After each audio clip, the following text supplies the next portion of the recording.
Welcome to the Ownership Review, where we do a bunch of maintenance to see what this car is like to live with on a daily basis.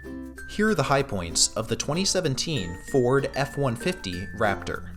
The engine air filter is in the driver's side of the engine bay. No tools are necessary to disengage the filter housing, which lifts up easily to give you access to the filter. The battery is quick to find in the passenger side of the engine bay. No cover removals will be necessary to access the terminals, and the bracket is easy to remove as it sticks right up alongside the battery. The engine coolant reservoir is in the front of the engine bay.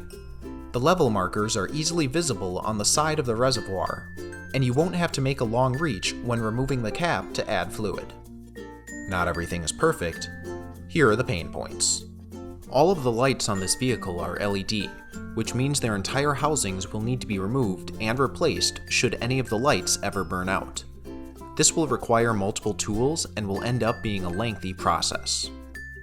You will need to remove multiple panels and covers, as well as the glove box, in order to access the cabin air filter.